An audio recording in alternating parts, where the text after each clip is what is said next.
దేవునికి స్తోత్రం. అందరికీ వందనాలండి. యోహాను సువార్త 7వ అధ్యాయము 38వ వచనం. నా యందు విశ్వాసముంచి వాడెవడో లేఖనము చెప్పినట్టు వాని కడుపులో నుండి జీవజల నదులు పారును. మనలో కొంతమంది పరిశుద్ధాత్మ తమనెందుకు నింపలేదని ఆశ్చర్యపడుతూ ఉంటారు. నిజానికి ఏమి జరుగుతున్నదంటే, మనలో చాలినంత పరిశుద్ధాత్మ శక్తి ఉంటుంది, కానీ దాన్ని మనం ప్రవహింపనీయం. నీకున్న ఆశీర్వాదాలను ఇతరులకు పంచిపెట్టు. సేవను ఇంకా విస్తారంగా చేసే పథకాలు సిద్ధపరచుకో. అప్పుడు పరిశుద్ధాత్మ దేవుడు నీతో ఉంటాడు. ఆ పనులకు కావలసిన దీవెనలను నీకు ఇస్తాడు. అప్పుడు నువ్వు ఇతరులకు ఇవ్వగలవు అని ఆయనకు నమ్మకం కుదిరితే ఆయన నీకు సమృద్ధిగా అనుగ్రహిస్తాడు.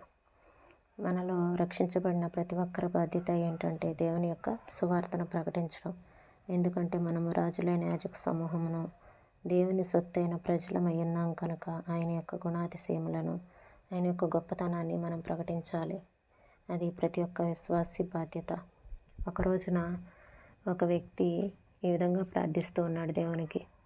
దేవా, నాకు ఏ వరాలు లేవు, నాకు వాక్యం ప్రకటించడం రాదు, అలానే పాటలు పాడటం రాదు, నాకు ఏదీ లేదు, నాకు చదువు లేదు అని బాధపడుతూ నీ సువార్తను ప్రకటించాలని నాకైతే ఆశగా ఉందని ప్రార్థిస్తూ ఉన్నప్పుడు, దేవుడు అతను వెళుతూ ఉన్నప్పుడు ఎదురుగా ఒక అతను మతిస్థిమితం లేని వ్యక్తి తల మీద చెత్త అదంతా పోసుకుంటూ అలా ఉంటూ ఉన్న స్థితిలో నువ్వు వెళ్ళి అతనికి ప్రార్థించు అని దేవుడు అతనికి ప్రేరేపణ కలిగించినప్పుడు అతను వెళ్ళి ప్రార్థించగా ఆ మతిస్థిమితం లేని వ్యక్తి మామూలు స్థితిలోనికి వచ్చాడు.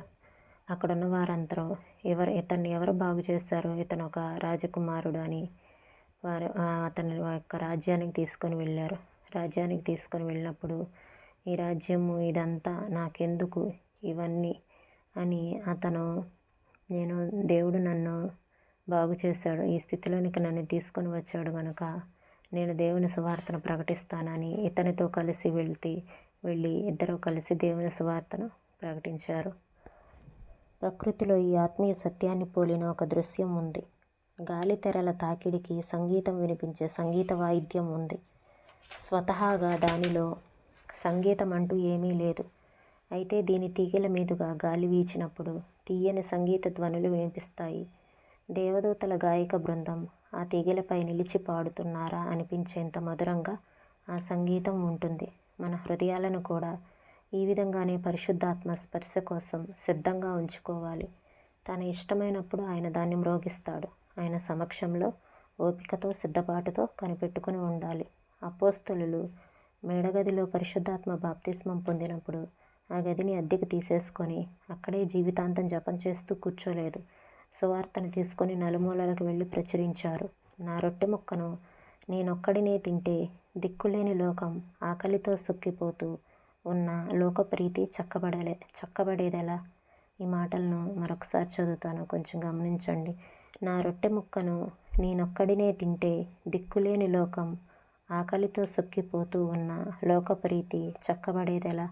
అవునండి, లోకంలో ఉన్న వారందరూ ఏమైపోవాలి? మనం ఒక్కళ్ళమే దేవునిలోకి వస్తే లోకంలోని వాళ్ళందరూ నరకానికి పోవాల్సిందేనా? అలా పోవాలని దేవుని యొక్క నిర్ణయం ఎప్పటికీ కాదు. కాబట్టి మనకు తెలిసిన దానిని, ప్రభువుని గురించి ఇతరులకు చెప్తాము. అలానే దేవుని సువార్తను రకరకాలుగా ప్రకటించవచ్చు. దేవుని ప్రేమ చూపి ప్రకటించవచ్చు. మనం సాయం చేసి ఇతరులకి వారికి దేవుని గురించి చెప్పచ్చు. అలానే సాయం చేసేటప్పుడు కూడా మనం కొంచెం ఆలోచించాలి. ఒక రోజున ఒక ఆంటీ ఒక అడుక్కునే అతనికి సాయం చేద్దామనే మనసుతోటి అతను అడుక్కోవటానికి వస్తే మంచి వేడివేడిగా ఉన్న పులిహార తీసుకొచ్చి అతనికి ఇస్తే అతను ఏం చేశాడంటే తీసుకొని దాన్ని చేత్తో తీసుకొని ఆమె మీదకి విసిరి కొట్టాడు. కాబట్టి అలాంటి వారు కూడా ఉంటారు. మనం కొంచెం జాగ్రత్తగా ఉండి అలానే దేవుని గురించి మనం ప్రేమ చూపించవలసిన వారమై ఉన్నాం. సువార్త ప్రకటించడం ద్వారాను అలాగే ప్రేమ చూపించి వారికి దేవుని గురించి చెప్పచ్చు. నేను ఇవేమీ చెప్పలేను అనుకుంటే ఇతరుల గురించి ప్రార్థించి మనం దేవునిలోకి నడిపించవచ్చు. ఎందుకంటే సువార్త ప్రకటిస్తే అక్కడున్న పరిధిలోనే కొంతమందికే ఆ సువార్త అందుతుంది. అదే ప్రార్థిస్తే మీరు ప్రార్థించే వ్యక్తులు ఎక్కడున్నా నేరుగా వారి హృదయాల్లోనికి వెళ్ళి దేవుడు మార్పును తీసుకొని వస్తాడు కనుక మనం ప్రార్థించి కూడా సువార్తను ప్రకటించవచ్చు. ఒక భక్తుడు ఈ విధంగా అన్నారు.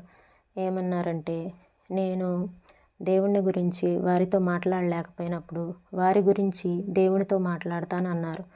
అవును, మనం ఒకవేళ సిగ్గుపడతా ఉన్నప్పుడు దేవుని గురించి చెప్పాలని సిగ్గుపడతా భయపడతా ఉంటే అలాంటి పరిస్థితుల్లో వారి గురించి దేవుని దగ్గర మనం మాట్లాడవచ్చు. మనకు రొట్టె ముక్కనిచ్చిన ప్రభు అన్నాడు, ఉచితంగా దొరికింది ఉచితంగా పెట్టు, కొయ్యపై అందరి కోసం రక్తం కార్చాడు, నీ రొట్టెను ఇష్టంగా అందరికీ పంచిపెట్టు. నీ తమ్ముడైన హేబేలు ఎక్కడనున్నాడు? ఆదికాండము 4వ అధ్యాయము 9వ వచనం. ఈ మాటలను దేవుడు మన వినికిడిలో దీవించునుగాక. ప్రార్థన చేసుకుందామండి. స్తోత్రం తండ్రి, పరిశుద్ధుడా, ప్రేమ కలిగిన తండ్రి, నీకు వందనాలు తండ్రి. స్తోత్రాలయ్యా. అయ్యా, సువార్తను ప్రకటించేవారుగా నా తండ్రి నాయన ప్రభు, ఇతరుల గురించి నాయన ఇతరులకు మీ గురించి చెప్పలేకపోతే ఒకవేళ వారి గురించి ప్రార్థించేవారుగా, అలాగనే రకరకాలుగా నా తండ్రి నాయన ప్రభు మీ ప్రేమను ఇతరులకు చూపించి నాయన ప్రభు వారిని మీ వైపుకు నడిపించే వారంగా మేము ఉండటానికి మాకు సహాయం చేయండి. ఎట్టి పరిస్థితుల్లో ఉన్నా మాతో మీరు ఉండండి తండ్రి. మాకు శక్తినివ్వండి, మమ్మల్ని ముందుకు నడిపించండి, సహాయం చేయండి. ప్రతి ఒక్కరికి మంచి ఆరోగ్యాలను దయచేయమని, నీ కృపచేత నింపమని యేసు నామములో అడిగి వేడుకొంచున్నాం తండ్రి. ఆమేన్.